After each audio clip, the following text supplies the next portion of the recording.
Nah,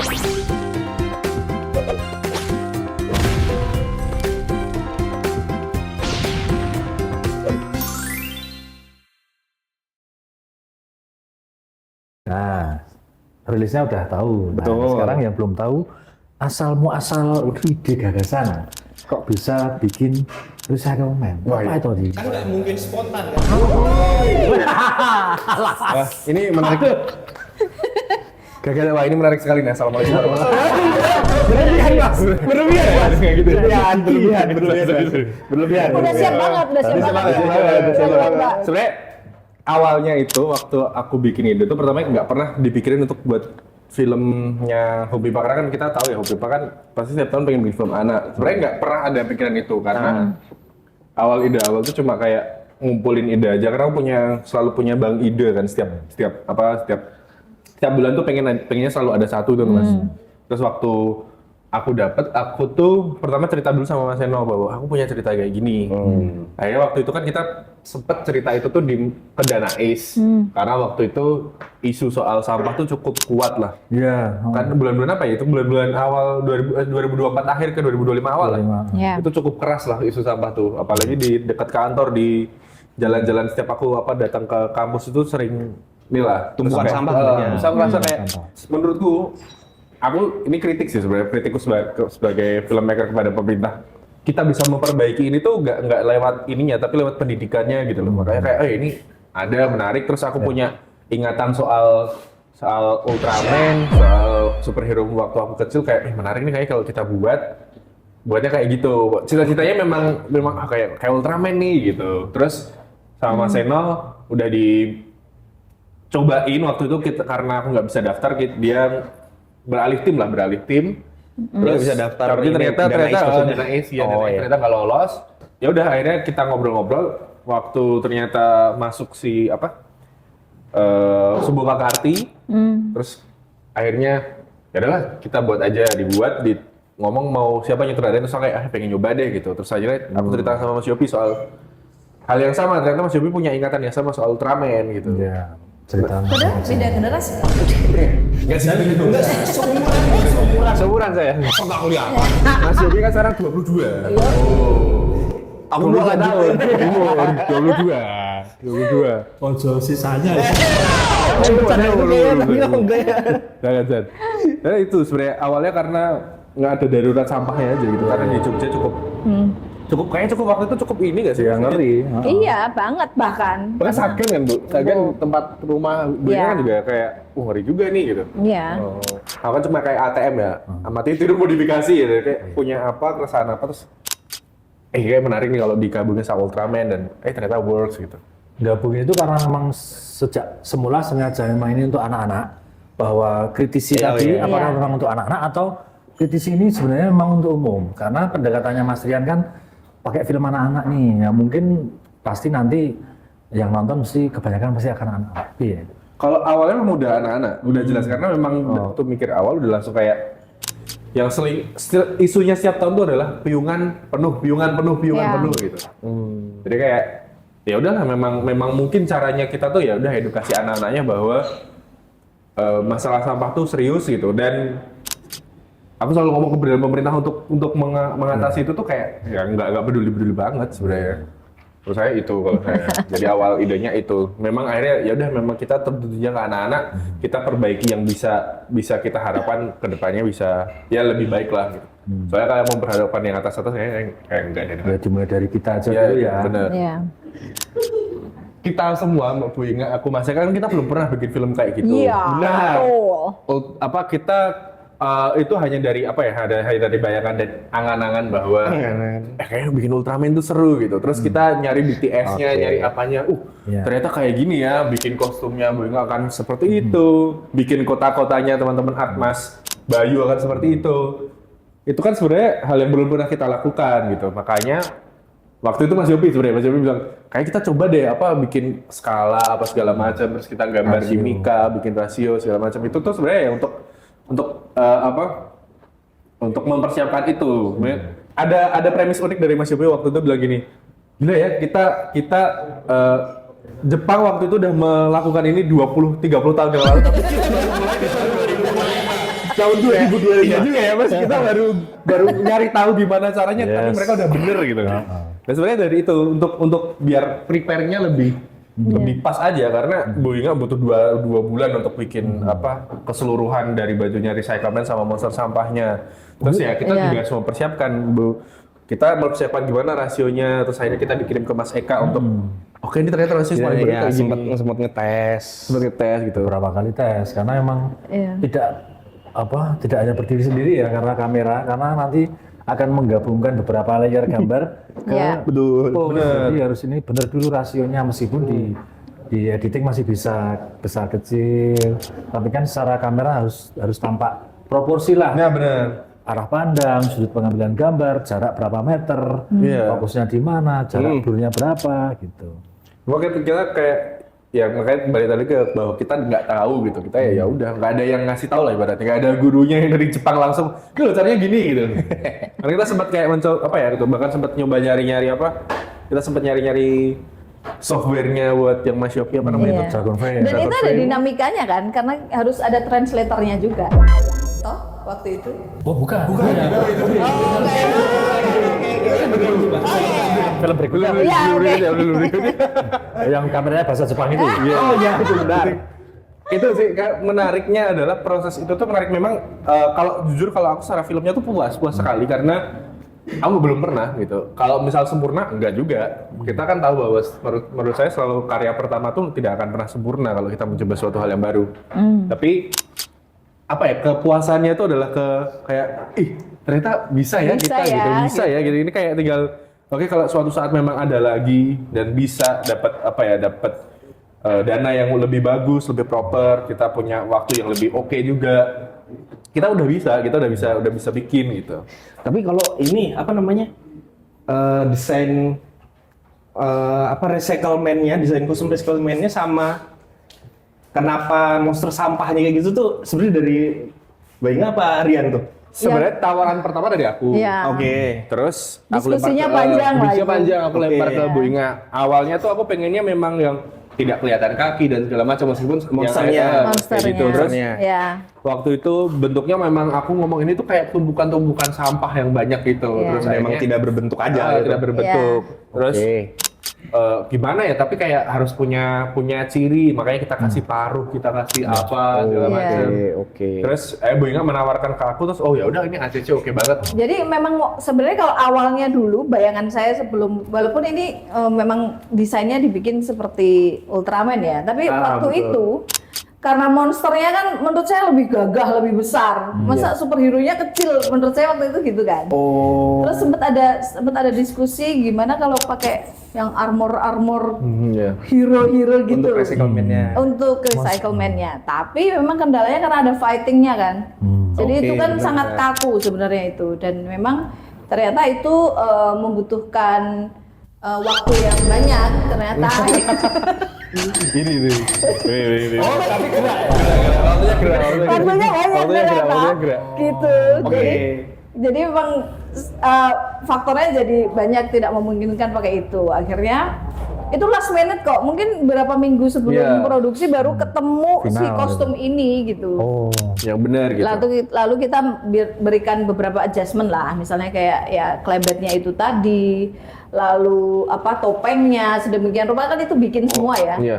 Bikin semua, jadi disesuaikan sama si pemain juga gitu. Nah sayangnya pemain itu kebetulan kan memang jam terbangnya tinggi, agendanya banyak. Nah sehingga kita nggak langsung ketemu size-nya. Iya, benar. Jadi pernah dicoba sama si ini, si itu, dan look-nya kurang bagus gitu. Terus kita perbaiki lagi, kita koreksi lagi.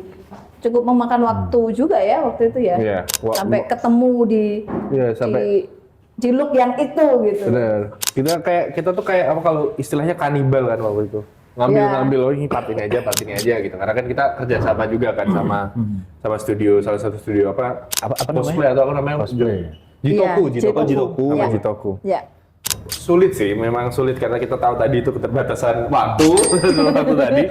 Kita jadi tahu kalau misal oh ya udah memang kalau bisanya gitu juga nggak apa-apa karena kan memang ngomongnya adalah kita cita-citanya aja, perasaannya aja, feelingnya aja yang kita sampaikan gitu.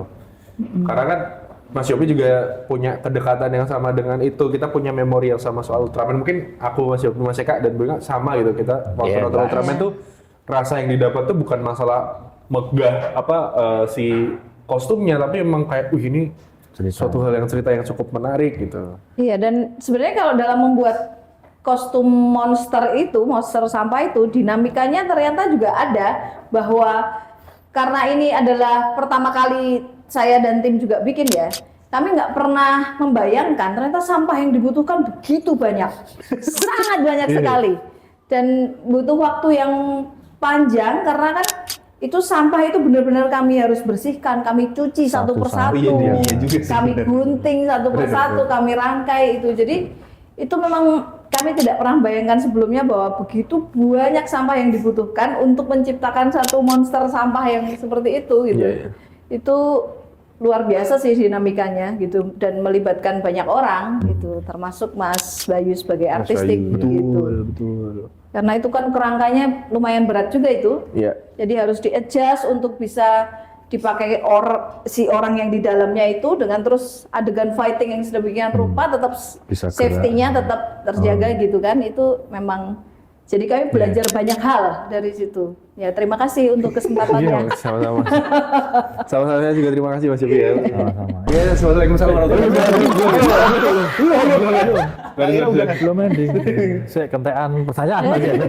Tapi enggak, aku tuh selalu ngobrol sama Mas Yopi soal ini kan pertama kalinya aku nyutradari film anak ya. Oke. Dan setiap kali aku bikin shot itu kan selalu berusaha untuk membayangkan, kita selalu pakai aplikasi yang kayak ini gini gitu. Dan kita selalu punya asrada yang memang lebih besar daripada anak-anaknya gitu. Makanya waktu itu kan juga salah satu dinamika di filmnya yang kayak nggak kelihatan, kecil tapi sebenarnya mayor buat Mas Yopi. Dia kan waktu yang ini kayak kemarin tuh sebenarnya orangnya segitu, enggak segitu kan. Nah itu tuh sebenarnya Berarti waktu ini lebih rasio. Iya. Ternyata waktu syutingnya tidak sebesar itu. Iya, cuma itu kan sebenarnya pengalaman udah lama kan Mas. Maksudnya Iya. kan Mas Yopi udah berkali-kali juga kan. Betul. Dan selalu menemukan hal yang sama kan. Iya. Itu tuh dari pengalaman atau memang kayak dulu pernah terus kayak ini salah nih, aku pernah salah gitu. Kalau semacam itu pertama kali itu ya diajak Mas Seno itu film anak yang Cipluan. Cipluan. Yang Gatot Kaca ya. Iya, Gatot Kaca 2018 kalau nggak salah. Sama, pikirannya kayak nggak drama, film anak-anak, yuk. Dan waktu itu memang minim peralatan ya, lampu nggak ada, kalau grip ada, dolly Segini, Mas, minim. Iya, minim. Terus, terus oke lah, yuk langsung disebutkan biasa ya, masalah kebiasaan aja, lensa begini, depth of field-nya segini, aku butuh jarakku antara objek segini, begitu. Waktu itu nggak pakai photoboard, waktu itu saya bikin storyboard, jadi saya gambar. Oke, iya. Masalah pengennya apa, saya gambarin tuh satu-satu. Udah begitu sampai hari syuting, kok lensanya kurang ini ya, kok jarakku kurang ya. Yaudah tak koreksi. Jadi perubahan yang saya alami itu di hari pertama. Hari pertama saya kagok-kagok kayak iya anak-anak ya. Anak-anak itu benar-benar kecil kok badannya. Ini kecil sekali. Betulnya aku sih untuk close up sak mini ini saya medium. Iya gitu. Aku maju meneh kayak gitu. Jadi hal semacam itu. Lalu yang terjadi di recyclement ya ada penambahan lagi. Rasio kita bukan 16:9 atau 23:5 itu, tapi 4:3 dan itu kan setelah sekian puluh tahun ya. Mungkin saya terakhir 4:3 itu waktu zaman kuliah kali ya, karena masa kuliah saya pertengahan sampai lulus itu sudah mulai 16:9, awal-awal kamera dengan rasio 16:9. Nah sekarang kita pengen 4:3. Ngeframe itu ya angel juga, gini ya arah pandangnya sih, jadi kakok-kakok juga, gitu. Tetap fals juga. Iya. Dikiranya gini baik-baik saja ya, tetap fals ya. Dikirain. Sepertinya aman-aman saja waktu syuting. Iya sebenarnya ide itu pernah di counter, kenapa harus 4:3? Oh iya. Waktu itu sama di Pra. Cuma emang aku sebagai sutradara itu kayak enggak deh, ini tuh feel-nya tuh 4:3 gitu loh. Kenapa feel-nya 4:3? Karena memang kita mau recreate memori soal Ultraman itu gitu. Satu. Oke. Kedua tuh juga masalah kita membantu artistiknya. Iya. Karena kalau 16:9 terlalu lebar, ini terlalu kasihan nih nanti ketika kita di cyclorama itu. Yes. Kan cyclorama kalau terlalu lebar kasihan artistiknya, makanya ini membantu sekali sudah 4:3. Tapi kalau utamanya sebenarnya itu Nostalgia. Nostalgia. Didukung dengan teknik Didukung tadi. dengan itu. Iya. Itu. Ada masalah waktu lagi. Ada masalah waktu lagi, tapi ya itu. Nanti kalau terlalu kesana kesini, nanti pos juga Pos juga kesana kesini. Kesana sini.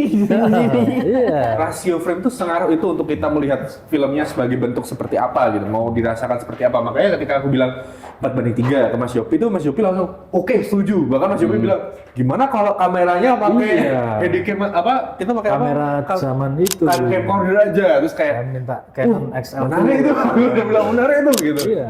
Coba ya memang karena tadi itu lagi balik lagi masalah Masalah waktu. masalah waktu gitu. Tapi waktu itu kan akhirnya sebenarnya walaupun online-nya bukan aku yang ngerjain ya, aku kan cuman offline. Tapi aku sempat kepikiran aja kalau misalnya teman-teman online dikasih kamera yang lama dengan resolusi yang kecil, takutnya mau ngapa-ngapainnya susah Tuh, gitu. kan nanti ada tekniknya. Output dari kamera itu kita recordnya tetap 4K. Oh, Meskipun iya, dia betul. enlarge-nya di sini di digital, Iya, di tapi kan digital. kita dapetin feel lensanya sama sensornya Oh, yang dicari Mas Yop itu malah. iya. Oke. Kan outputnya kan memang cuman ada apa namanya composite. Iya. Apa itu yang merah kuning? Iya, betul. Tuh. Nah, itu kan kita punya ada namanya istilah converter lah. Itu bisa ke HDMI, ya HDMI kita record ke 4K. Oh. Jadi nanti filenya dari file yang ke post tetap 4K. Itu 4K. Meskipun dengan feel lensa dan sensor kamera lama itu gampang.